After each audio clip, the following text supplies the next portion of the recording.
Oke, standby, kamera ready, sound ready, 3, 2, 1, action. Assalamualaikum. Waalaikumsalam warahmatullahi wabarakatuh.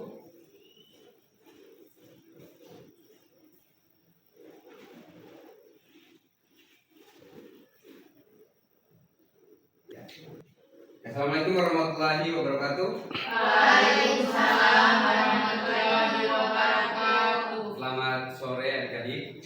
Sore Pak. Apa kabar hari ini? Alhamdulillah baik. Ya, baik. Pada hari ini kita akan melanjutkan proses pembelajaran kita.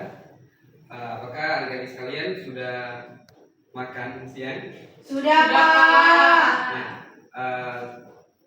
kalau sudah makan, adik-adik sekalian pernah tidak melihat roti yang dijual di warung? Apakah ketika roti itu disimpan terlalu lama, apa yang adik-adik akan lihat? Jamur Ada yang hitam. Ada yang warna hijau Pak. Ya, jamur. Betul sekali ya. Jadi topik pembahasan kita pada hari ini yaitu jamur. Pak, izin Pak. Ya. Ya. Oke, pada hari ini kita akan mempelajari jamur. Nah, terkait dengan jamur, apa yang terlintas di pikiran adik-adik sekalian? Yang ada hifa Pak. Pipa. Ada lagi? Ukurannya kecil.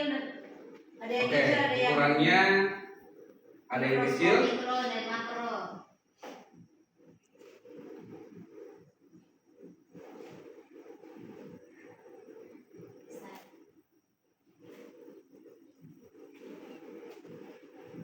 Oke, biasanya jamur itu tumbuh di mana? Ada yang di pohon Pak, ada juga yang di tanah. Ya, betul sekali ya. Jadi jamur biasanya itu tumbuh di pohon atau biasanya pohon apa? oh iya, betul sekali. Di pohon nikah. Bisa juga di makanan yang sudah basi Pak.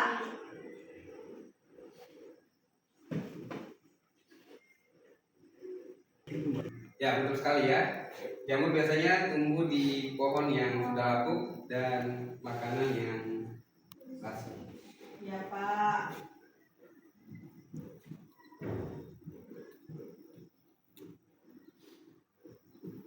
Oke, sebelum kita melanjutkan materi jamur sore hari ini, saya minta ketua kelas memimpin doa. Mana ketua kelas? Oke, silakan. Baik teman-teman, sebelum kita memulai pembelajaran pada hari ini, alangkah baiknya kita berdoa terlebih dahulu. Berdoa dimulai.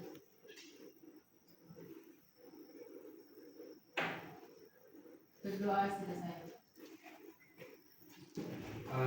Ketua kelas, kira-kira hari ini ada yang tidak hadir? Ada Pak, 2 orang. Siapa? Siti Nurhaliza itu sama Jeffrey Abdul. Alasannya kenapa? Siti Nurhaliza itu tiada keterangan Pak kalau Jeffrey Abdul izin ada kegiatan keluarga Pak. Nanti kalau sudah selesai dari pelajaran ini bisa dipastikan kembali untuk teman yang tidak hadir itu kira-kira kenapa dia tidak bisa hadir ya? Ya Pak. Oke, kita lanjut. Jadi untuk materi jamur pada hari ini itu memiliki 2 tujuan pembelajaran. Nah, yang pertama itu adik-adik sekalian diharapkan bisa menjelaskan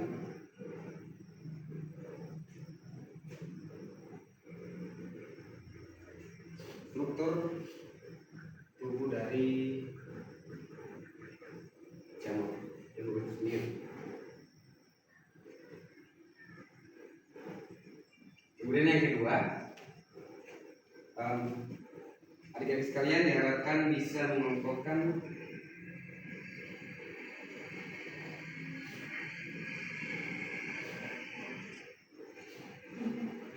jamur berdasarkan ciri-ciri morfologinya.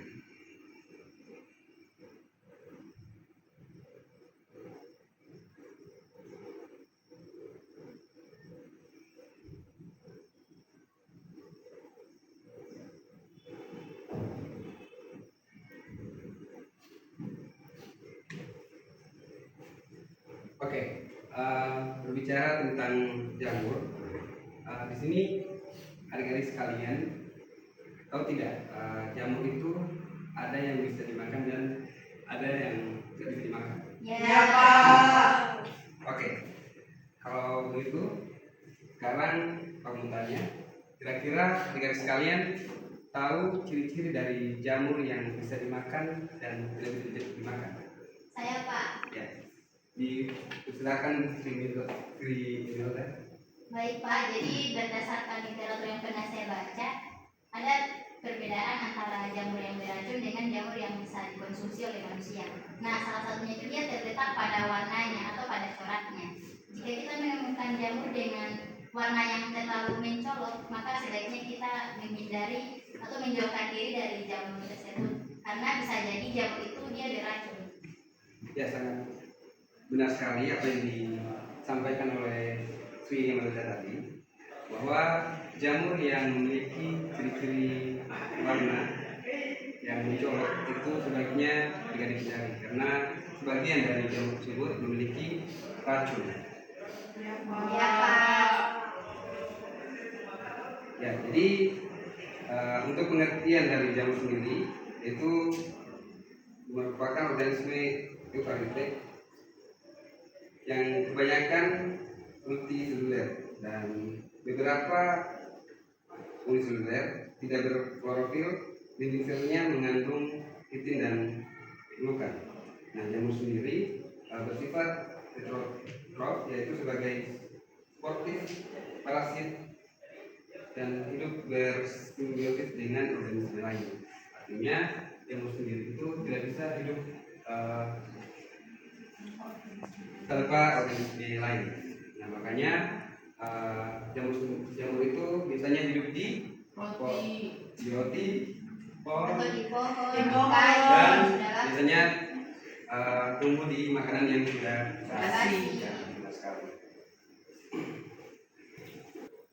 Oke, minggu lalu kan Bapak sudah membagi kalian kelompok sebanyak 2 kelompok. Ya, Nah, Pak. sekarang silakan kalian duduk sesuai dengan kelompok yang telah Bapak bagi kemarin.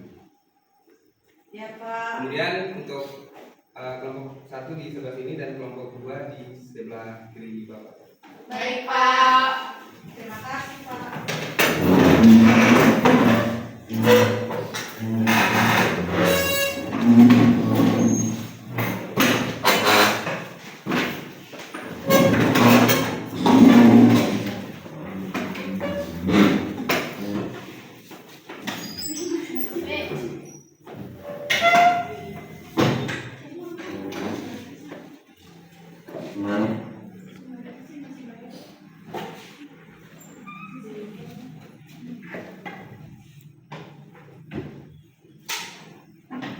Tar dulu ya.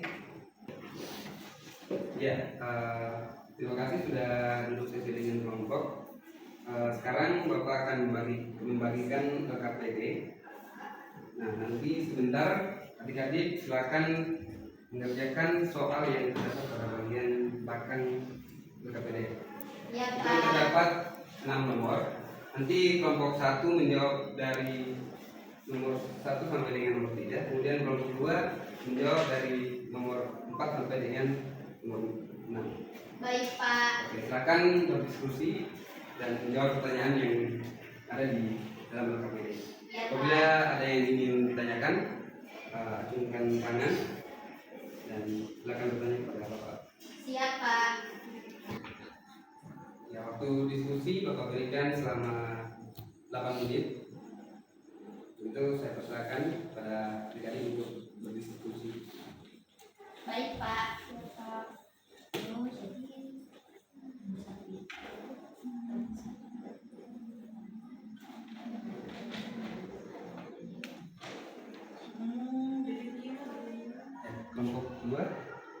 Nggak ada yang ditentukan.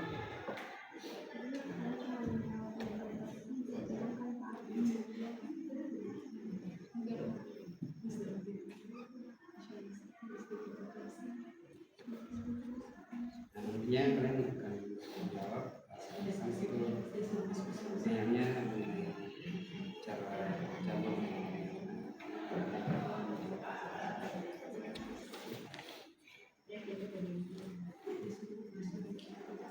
Nomor 1 sudah jelas? Iya, Ya, jelas. jelas Pak.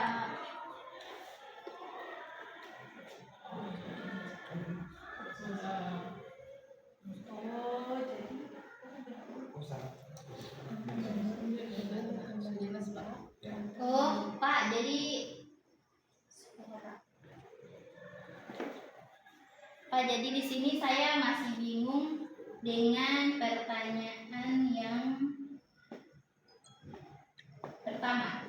Ya. Oh, jadi di sini Pak, kami itu diminta untuk membedakan jamur tumbuhan dan hewan ya Pak? Iya. Oh, berarti itu dilihat dari ciri-cirinya ya Pak? Ya, silakan akan dijelaskan perbedaan dari jamur dan tumbuhan dan hewan. Itu perbedaannya itu entah dari ciri-ciri atau dari bentuknya. Oh, baik Pak. Oh iya, saya sudah mengerti Pak. Terima kasih Pak. Oke, waktu diskusi sudah berjalan selama 5 menit. Sisa waktu tinggal 4 menit lagi. Baik Pak. jadi ternyata jamur itu dia dikelompokkan jadi beberapa macam. Ada jamur yang hewan. Oh, Ternyata dari bentuknya saja sudah berbeda-beda. Pantesan ya. Bapak minta kita untuk membedakan mana jamur, mana hewan, mana tumbuhan. Karena ada kan jamur dan hewan itu kayak Oh, pernah aku lihat di kamu pernah lihat di koperansi. oh itu jamur. Iya, itu ada iya memang ada tumbuh jamur di kotoran tapi itu Iya, mungkin itu adalah salah satu contoh. apa ya namanya? Nanti kita coba cari referensi terkait dengan jamur yang Ada kan ada limbah Indo misalnya kan ada. Iya, fungi itu kan fungi atau jamur kan juga sudah terbagi ke dalam beberapa kingdom Iya. yang tersendiri. Makanya itu kita diminta untuk Membedakan. membedakan antara kingdom animalia, kingdom lantai dan juga kingdom fungi atau jamur. Kan ada juga yang namanya protista. Nah di Iya. protista itu dia masuk jamur yang mirip tumbuhan dan juga jamur yang mirip hewan. Berarti kita bisa klasifikasikan saja ya. Oh jadi ternyata perbedaan yang paling mendasar dari ketiga. Oh kalau dari tumbuhan dan hewan. Kita tulis saja di LKPD. Oh iya siap. Jadi kan tumbuhan itu ada klorofil, sedangkan jamur ini kan dia tidak ada, hewan juga kan tidak ada, sehingga tidak bisa melakukan fotosintesis. Ya tapi jamur memiliki dinding sel, namun dinding selnya itu dia tersusun dari kitin, bukan selulosa dan terdapat pada tumbuhan. Nah kalau untuk yang kedua bagaimana ini jamur menumbuhkan, jamur itu dikatakan dia bisa menumbuhkan karena dia bisa berfungsi sebagai sumber makanan, contohnya ada kira, dia juga sebagai penyimpan antibiotik atau penisilin. Ada juga yang menghasilkan enzim, contohnya enzim proteolysis. Oh ternyata jamur ini memiliki itu ya, memiliki peran yang lebih kan, ada juga yang menguntungkan. Dan ada juga pertanyaan mengapa jamur itu dia lebih sering kita temukan pada tempat yang gelap. Itu terkait dengan habitatnya bukan sih? Iya, kan jamur itu dia memerlukan kegelapan.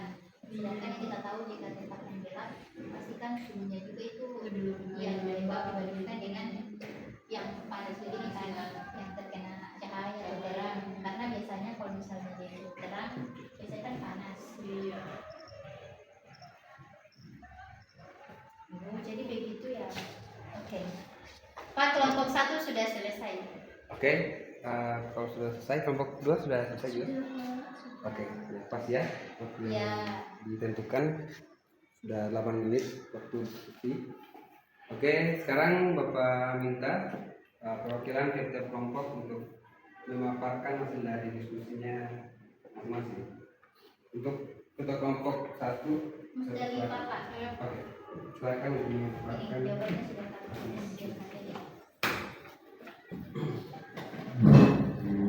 Baik, di sini saya perwakilan dari kelompok 1 akan memaparkan hasil kerja LKPD dari kelompok kami. Di mana pertanyaan dalam LKPD itu apa yang membedakan jamur dengan tumbuhan dan hewan. Nah, jamur berbeda dari tumbuhan dan hewan karena tidak memiliki klorofil sehingga tidak dapat melakukan fotosintesis. Selain itu, jamur juga memiliki dinding sel yang terbuat dari kitin, bukan selulosa seperti pada tumbuhan. Yang nomor 2, bagaimana jamur dapat menguntungkan atau merugikan bagi kehidupan manusia. Jamur dapat menguntungkan bagi kehidupan manusia dengan cara yang pertama sebagai sumber makanan seperti jamur tiram dan jamur kuping. Kemudian sebagai penghasil antibiotik seperti jamur penisilin.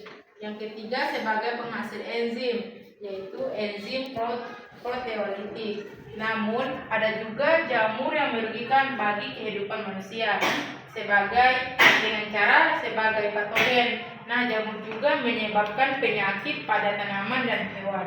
Yang kedua juga jamur itu penghasil toksin. Toksin yang dihasilkan oleh jamur dapat menyebabkan keracunan. Kemudian soal nomor 3 itu mengapa jamur sering ditemukan di tempat yang lembab dan gelap. Nah, jamur sering ditemukan di tempat yang lembab dan gelap karena kebutuhan lingkungan yang spesifik. Jamur memerlukan kelembapan yang tinggi untuk tumbuh dan berkembang serta suhu yang stabil. Tempat yang lembab dan gelap seperti hutan, tanah, dan bangunan yang lembab dapat menyediakan kondisi yang ideal untuk pertumbuhan dari jamur. Nah, soal nomor 4 itu bagaimana jamur berkembang biak tanpa memiliki alat reproduksi seperti bunga atau biji. Nah, jamur ini berkembang biak melalui spora yang merupakan struktur reproduksi yang unik. Nah, spora ini dapat diproduksi oleh jamur melalui proses yang disebut sporulasi. Nah, spora ini dapat berupa spora seksual yang dihasilkan melalui proses seksual atau spora aseksual yang dihasilkan melalui proses aseksual. Nah, soal nomor 5 itu apa yang dimaksud dengan hubungan simbiosis pada jamur? Dapatkah kamu memberikan contohnya? Nah, hubungan simbiosis pada jamur adalah hubungan antara jamur dengan organisme yang lain yang saling menguntungkan. Contoh dari hubungan simbiosis pada jamur adalah jamur mikoriza dan jamur lumut kerat. Demikian hasil diskusi dari kami. Saya kembalikan ke kamu. Ya, terima kasih kepada Mas Danita. Berikan tepuk tangan untuk Oke, selanjutnya kelompok 2. Ketua kelompok silakan memaparkan hasil diskusinya. Baik, terima kasih. Jadi hasil diskusi kami, kemudian soal yang kedua, apa yang dimaksud dengan hubungan simbiosis pada jamur? Simbiosis pada jamur adalah hubungan erat antara jamur dengan organisme lain yang dapat bersifat saling menguntungkan atau mutualisme, merugikan salah satu pihak atau parasitisme atau netral komensalisme. Contoh simbiosis mutualisme adalah Kemudian soal yang ketiga, apa yang terjadi jika jamur yang bersifat parasit menyerang tanaman atau hewan? Jika jamur parasit menyerang tanaman atau hewan, mereka akan mengambil nutrisi dari inangnya, sehingga bisa menyebabkan penyakit atau bahkan kematian pada inangnya. Pada tanaman, jamur parasit bisa menyebabkan bercak daun, layu, atau busuk akar. Contohnya adalah jamur Puccinia yang menyebabkan penyakit karat pada tanaman gandum, pada hewan dan manusia. Jamur parasit bisa menyebabkan infeksi kulit seperti kurap, panu, atau bahkan infeksi sistemik. sistematik yang serius seperti kandidasi. Baik, terima kasih. Ya, jawaban yang sangat luar biasa dari kalian. Pak, izin toilet, Pak. Ya, dicatatkan.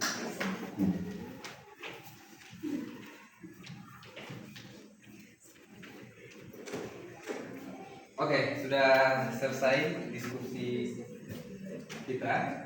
Sekarang Bapak akan memperjelas lagi apa sih yang dimaksud dengan jamur itu. Nah, jamur adalah suatu organisme eukariotik yang termasuk dalam gendong bumi. Nah, jamur tidak memiliki klorofil sehingga tidak dapat melakukan fotosintesis dan memperoleh nutrisi dengan cara menyerap zat organik dari lingkungan sekitarnya. Nah, kemudian ciri khas dari jamur yang pertama tersusun dari benang-benang halus yang disebut dengan hifa. Ya, benar sekali. Nah, kemudian yang kedua, untuk bentuknya ada yang mikro dan mikrofis. Kemudian ciri-ciri yang ketiga, tidak berklorofil dan tidak berklorofil. Kemudian ciri-ciri yang keempat, tadi sudah dijelaskan oleh kelompok 2 tadi. Jadi untuk jamur sendiri biasanya hidup di tempat yang Lembab.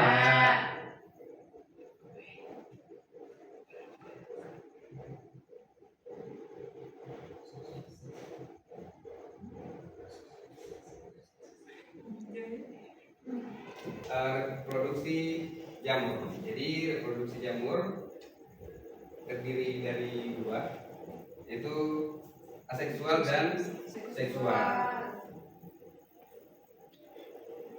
Ya, jadi nanti kan ada 2 jenis reproduksi dari jamur. Kira-kira adik-adik sekalian tahu dari kedua jenis dari reproduksi jamur ini?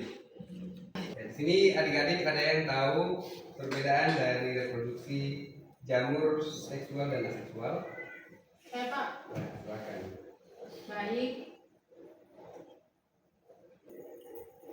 Baik Pak, di sini yang saya ketahui yaitu tentang reproduksi jamur, tetapi pada bagian seksualnya. Ya. Kalau pada bagian jamur itu bereproduksi secara seksual, itu dia melibatkan proses peleburan sel-sel kelamin jantan dan betina untuk membentuk zigot. Nah, proses ini disebut kariogami. Itu saja Pak. Ya, jawaban yang sangat-sangat memuaskan dari Musdalifah. Tepuk tangan. Oke, tadi sudah dijelaskan reproduksi jamur secara aseksual. Kemudian kemudian di sini masih ada yang ingin menjawab reproduksi dari jamur aseksual. Saya Pak. Ya, Teman-teman saya persilakan. Jadi reproduksi seksual jamur adalah proses perkembangbiakan tanpa melalui peleburan sel kelamin atau gamet, sehingga keturunannya identik secara genetik dengan induknya. Contohnya itu ada fragmentasi, pembentukan spora, kemudian yang terakhir pertunasan. Ya, terima kasih kepada semua yang sudah menjawab. Berikan. Ya, betul sekali apa yang kalian sampaikan tadi. Kemudian kita masuk pada klasifikasi jamur. Nah, klasifikasi jamur itu terdiri dari 4. Nah, yang pertama itu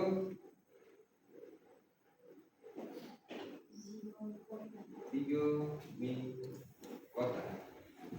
Ada yang tahu lagi? Ada Pak. Ascomycota. Ascomycota, ya, betul sekali.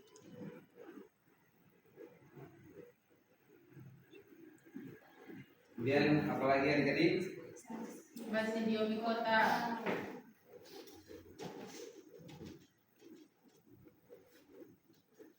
Dan yang terakhir, Deuteromycota.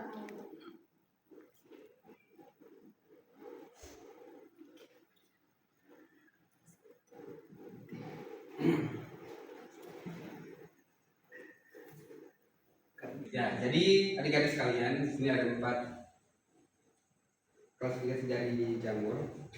Nah, jadi zigomicota itu untuk ciri-cirinya yang menghasilkan zigospora, memiliki hifa yang tidak berserikat dan berproduksi secara seksual. Kemudian ascomycota. Nah, ascomycota ini memiliki ciri-ciri menghasilkan Basidiospora yang memiliki hifa yang tidak bersikatan dan berproduksi secara seksual. Nah, untuk contohnya yaitu jamur merang, kemudian jamur shiitake, Basidiomycota. Nah, untuk ciri-cirinya sendiri yaitu menghasilkan Basidiospora memiliki sifat yang bersingkatan dan berproduksi secara seksual. Ya, selanjutnya yang terakhir yaitu Deuteromycota. Nah, untuk ciri-cirinya tidak memiliki hak seksual yang jelas, berproduksi secara seksual dengan menghasilkan konidia. Nah, ya dari apa yang telah Bapak sampaikan, kira-kira dari adik-adik masih ada yang ingin ditanyakan atau masih ada yang kurang dipahami dari apa yang telah Bapak jelaskan tadi? Sudah jelas, Pak. Ya, kalau sudah tidak ada yang ingin ditanyakan, di sini Bapak minta 1 orang untuk menyampaikan kesimpulan dari materi kita hari ini, yaitu tentang materi jamur. Kira-kira siapa yang ingin menyimpulkan? Pak. Ya, silakan Pak. Baik, kesimpulan pada pembelajaran kita pada hari ini yaitu tentang materi jamur, yaitu jamur adalah organisme eukariotik yang memiliki peran penting dalam ekosistem dan kehidupan manusia. Nah, jamur ini memiliki beberapa karakteristik yang unik seperti struktur sel yang berbeda dari tumbuhan dan hewan. Nah, kemampuan untuk menguraikan bahan organik dan kemampuan untuk bereproduksi secara seksual maupun aseksual. Nah, jamur juga dapat ditemukan di berbagai lingkungan seperti tanah, air, dan udara, dan memiliki peran penting dalam proses dekomposisi, sirkulasi nutrisi, dan sebagai sumber makanan. Baik, hanya itu kesimpulan dari pembelajaran kita pada hari ini, Pak. Ya, terima kasih Pak Musdalifah, berikan tepuk tangan. Terima kasih Pak Musdalifah yang sudah menyimpulkan materi kita pada hari ini. Kemudian Bapak minta 1 orang lagi menyampaikan refleksi dari proses pembelajaran kita pada sore hari ini. Saya, Pak. Pada Dimana, silakan. Jadi refleksi pembelajaran pada hari ini saya khususkan untuk diri saya sendiri dan juga untuk teman-teman lainnya. Jadi pembelajaran hari ini menurut saya cukup menyenangkan, tetapi alangkah baiknya jika di pertemuan selanjutnya itu Bapak bisa menampilkan gambar-gambar dari jamur-jamur tersebut, supaya kami para siswa bisa mengetahui, oh ternyata ini contoh jamur yang beracun dan ini tidak bisa dipegang, bahkan tidak bisa dimakan. Dan kami juga bisa mengetahui, oh ternyata jamur yang aman atau jamur yang bisa dikonsumsi itu adalah jamur yang seperti ini. Begitu, Pak. Dan terima kasih kepada Dimana yang sudah memberikan refleksi. Berikan tepuk tangan.